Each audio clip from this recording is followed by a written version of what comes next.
Hi, I'm Reverend Paula Skiles with Unity Church of San Marcos, and we welcome you online and everyone who's here with us for our service today.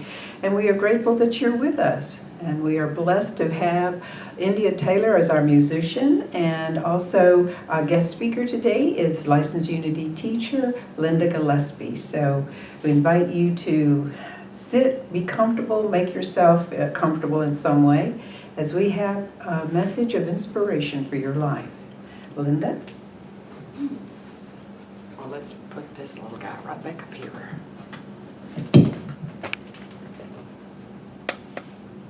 Good morning, everyone. Good morning. How's everybody? Great. You know, this is one of the greatest joys of my life. Thank you for being here. Well, we're going to finish up this three-part series. I don't know whatever possessed me to decide I was going to do this in 3 parts, but apparently I was supposed to do it this way, and so I am. And this is the 3rd part of this series that I started in September based on the song that we sang earlier today by Clara Scott. And since it's been a month between each installation of this talk, let's just do a quick review. Open my eyes that I may see glimpses of truth thou hast for me. Place in my hand the wonderful key that unclasps and sets me free. According to Emily Cady, it is through Christ, the indwelling Christ, that we are to receive all that God has and is, as much or as little as we can dare to claim. That puts all of it, the responsibility, on us. We have to claim it.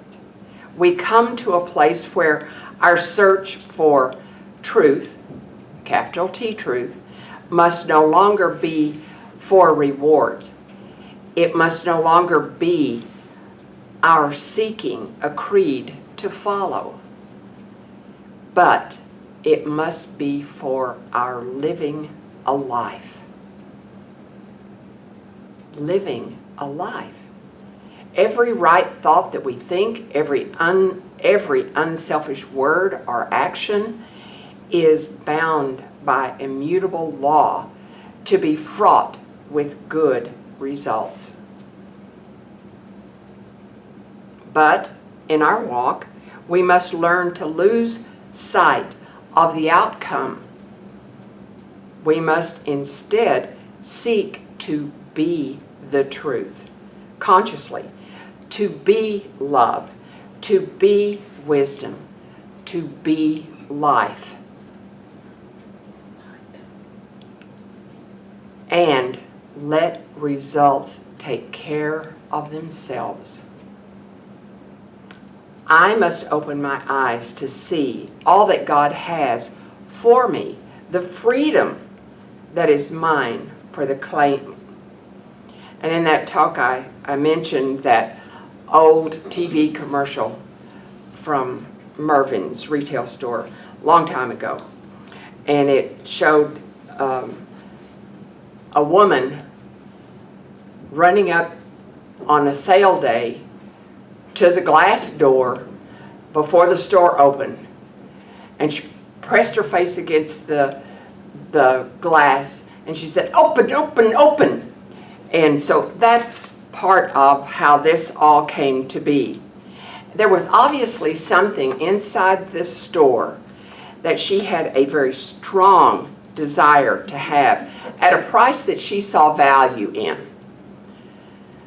How often have we approached a workshop, a seminar, a class, a retreat with the same zeal as the woman in the commercial for what it could bring to us, only to discover a few weeks or months later that we walked away with something that no longer served us, simply because it wasn't what we were looking for. It's happened to all of us. because we were looking in the wrong place for our divinity. It's not in a book. It's not in a class. It's not in a seminar. It's all right here. We have to go within. And then in October, we talked about open my ears that I may hear. Voices of truth thou sendest clear. And while the wave notes fall on my ear, everything false will disappear. And in Matthew 13:13, the disciples asked Jesus why he spoke to the people in parables. And he answered them saying, the reason I speak to them in parables is that seeing they don't perceive, and hearing they do not listen. They do not understand. In that one sentence, Jesus tells me the importance of not only seeing and hearing, but for looking for a deeper meaning. Hearing, listening with the heart is as well, listening with the heart is imperative for understanding. It has to come from here.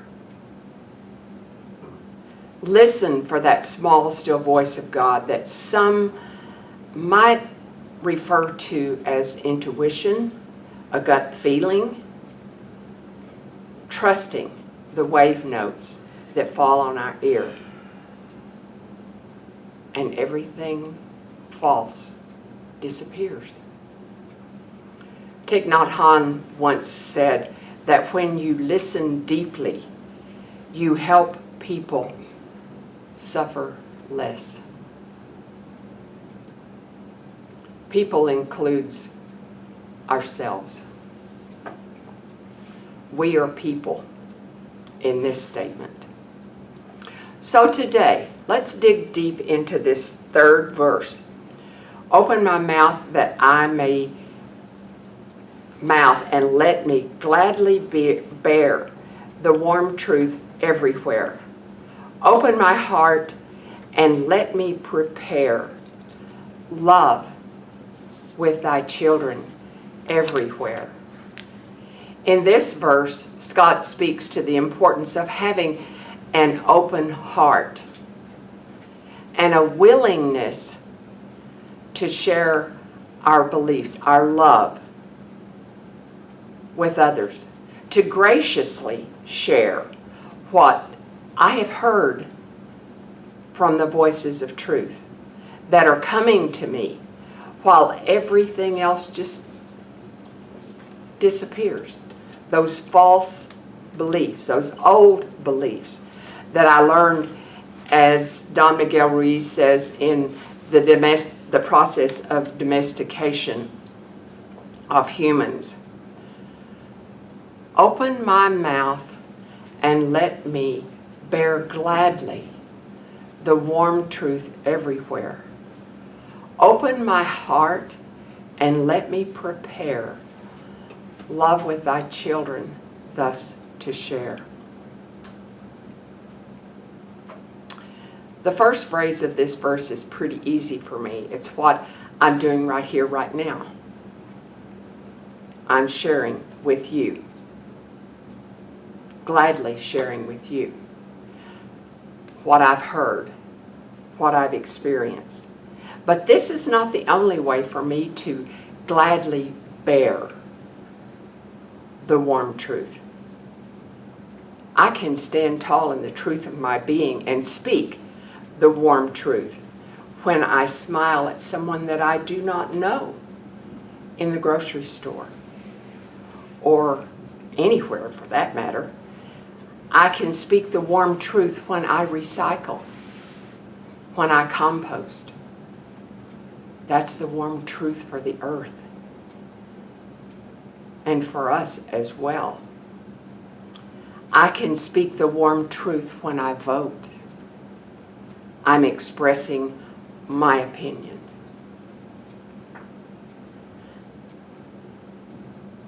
I can speak the warm truth when I let another car in traffic, rather than getting all upset because they're cutting me off or tailgating or whatever. I can speak the warm truth when I thank someone for opening the door for me. The opportunities to speak the warm truth everywhere are endless. Then Miss Scott poses a conundrum. How do we go about opening our hearts? And how do we prepare love with thy children thus to share? Of course, this hymn was written in 1895. So the vernacular is a little archaic for our purposes, but it's understandable. How do we get to a place where we simply recognize the opportunities of sharing the warm truth? Prayer, affirmative prayer and meditation is where I find it all happens for me. Charles Fillmore, co-founder of Unity, defines it this way. Prayer is more than supplication. It's an affirmation of truth, capital T truth, that eternally exists, but which has not yet come into consciousness. It comes into consciousness not by supplication, but by affirmation. That's from the Revealing Word. So, how do you define affirmation?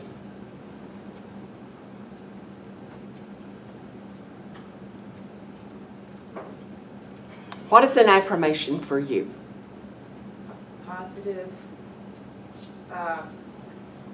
present, current time statement that aligns with the spiritual truths that I know, that I'm learning.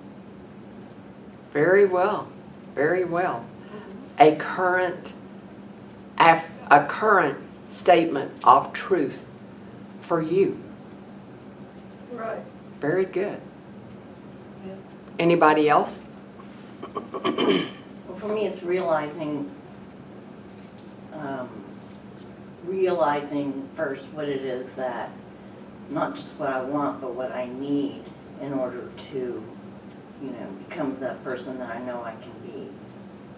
And then from that, I just keep moving towards affirming, what it is that I need, what it is that will help me.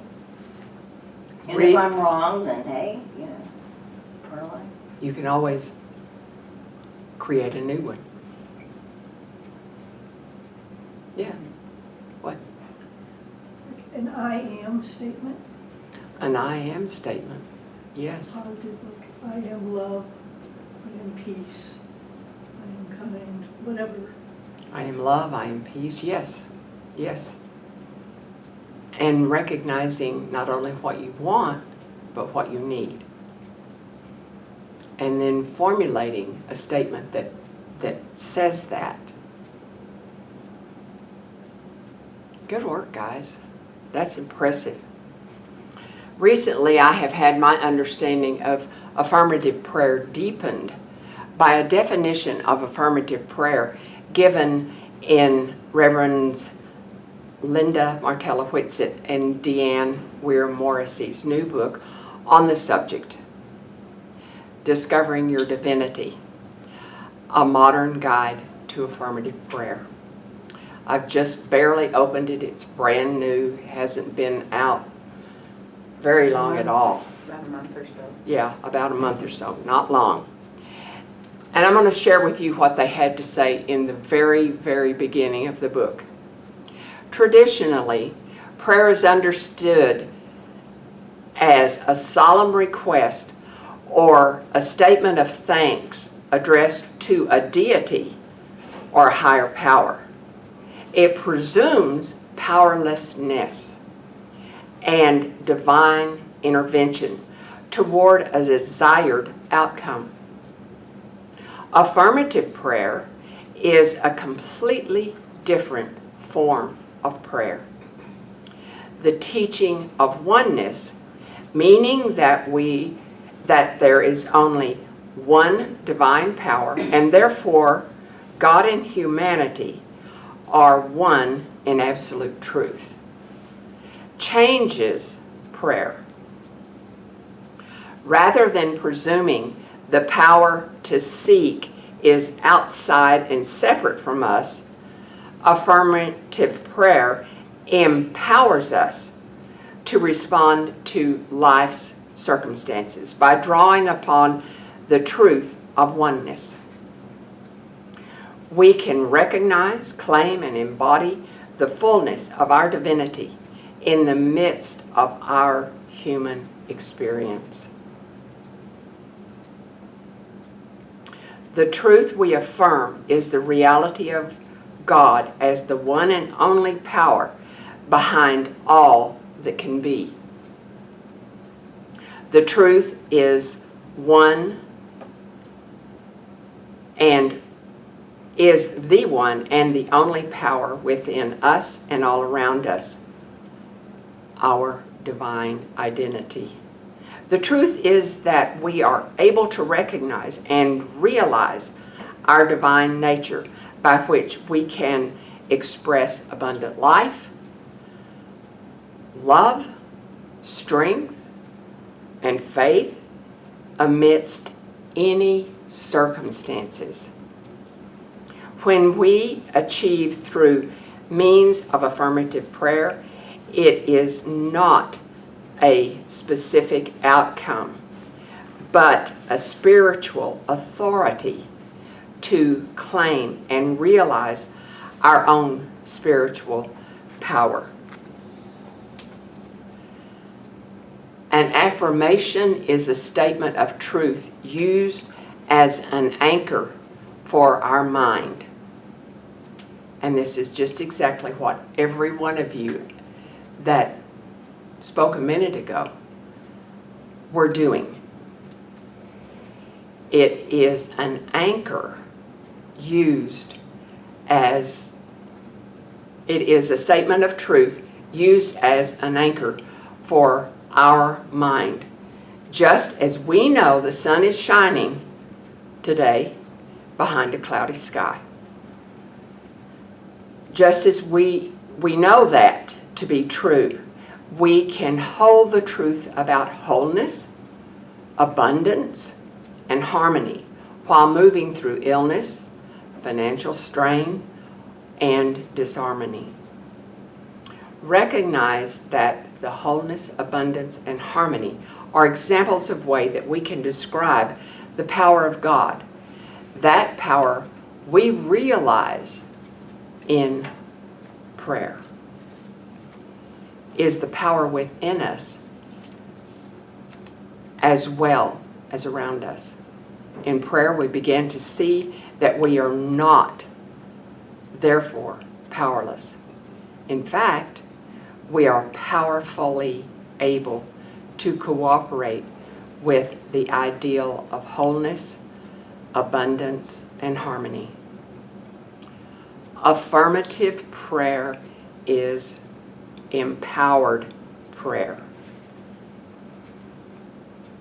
Linda and Deanne, in those few words, cleared the glass darkly for me, as Paul refers to it in his first letter to the Corinthians, chapter 13, verse 13, enabling me to come to a clearer understanding of affirmative prayer. I'm looking forward to digging deeper into their new book. And by the way, I have heard rumors that Reverend Linda will be in the Hill Country this spring offering classes on this book. Oh, stay tuned, we'll know more later. The lyrics of this song suggest that we are to prepare love with thy children thus to share. Preparing means to make ready. Make ready to share God's love with everyone. That's the key. Miss Scott is affirming that we open our hearts the way that Jesus taught us to love the Lord your God with all your heart, with all your mind, with all your strength, with all your soul, is the first great commandment. And the second one is like unto it. Love your neighbor as yourself. All of this has led me to look more closely at how I use my words, not just in my prayer practice, but all the time. I believe that every thought is a prayer, so that I need to be mindful in the way I formulate my thoughts. I've seen bumper stickers in Unity parking lots all over everywhere that says, be careful what you think. Your thoughts become your reality. And there is so much truth in that statement. So much truth in that statement. I've known it to be true always, but today I understand it on a deeper level. Words truly have power. For me, it all comes down to affirmative prayer, claiming the power that is always available if we simply open our eyes, our ears, our mouth, our hearts to God. I hope that you are keeping up with your journal that I suggested in October. Good. I see some heads nodding. That's cool. Especially now that we have this final installment to contemplate. As you prepare your Christmas gift for yourself. That's the purpose of your journal, is to prepare that as a Christmas gift to yourself. So, namaste, dear ones. Thank you. Thank you.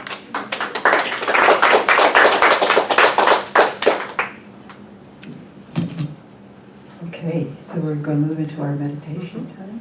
All right. So India Taylor, what is our piece that we're moving into meditation with? It is There Is Only Love Okay. Good. And who's that by? by Karen Drucker. By Karen Drucker. Thank you.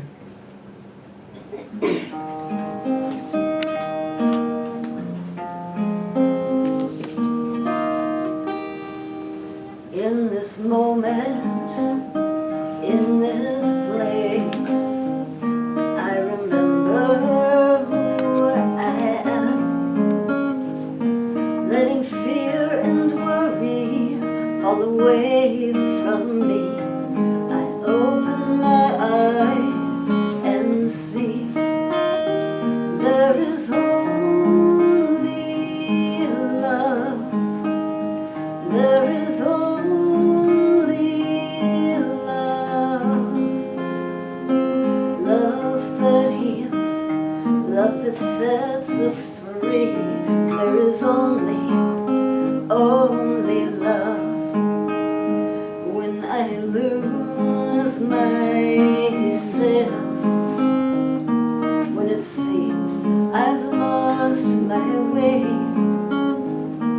when I go inside and quiet my mind, I can hear Spirit gently say, there is only love. There is only love. Love that heals, love that sets us free. There is only love. There is only love. And there is that truth. that truth of who we truly are, for there is only love. And as I invite you to just breathe into that space of knowing that there is only love,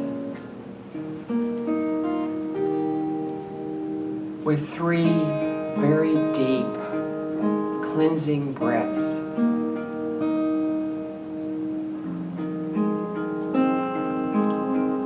And as I open my eyes to see glimpses of truth thou hast for me,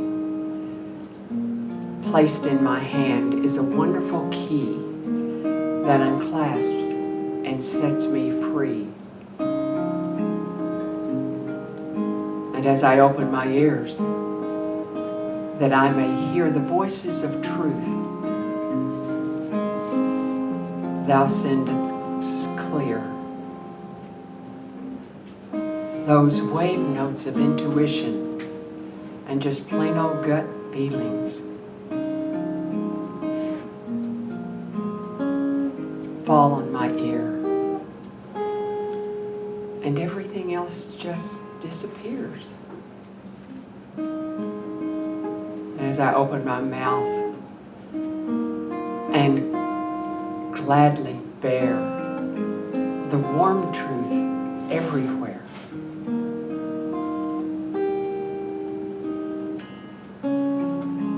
my heart is open and I prepare love, love, love to share.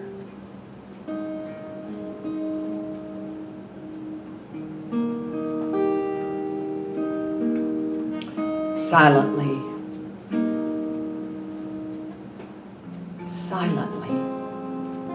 without making a sound or without a distraction of any kind. Now I wait.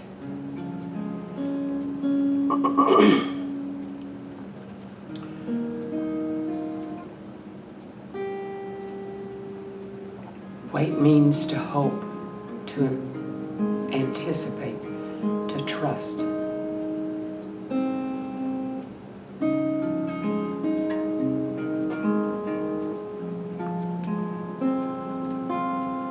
I wait for thee. Ready, my God, thy will to see. As I open my eyes, my ears, my mouth and heart,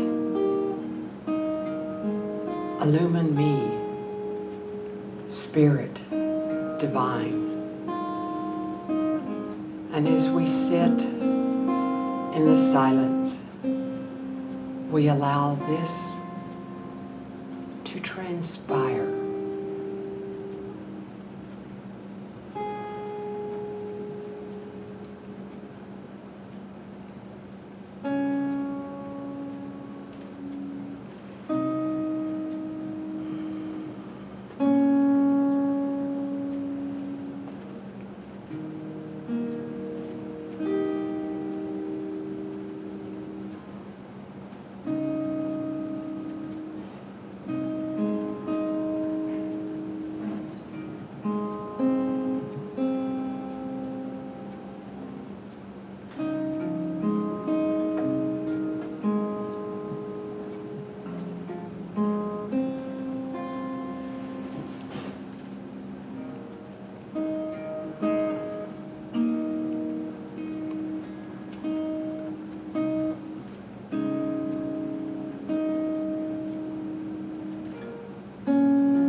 And as we begin to bring our awareness back into this time and space,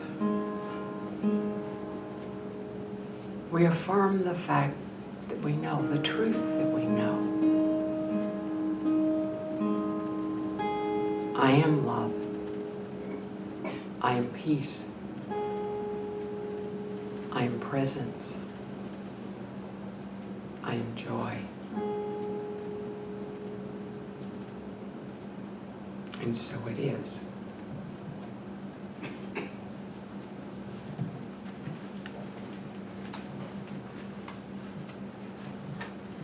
Thank you, Linda, and thank you, India. We appreciate all of you who've been with us today at Unity Church of San Marcos. And God bless you, and if you are so inclined, we appreciate any offerings of love that you may share with us. They help us to succeed and to go forward. God bless you.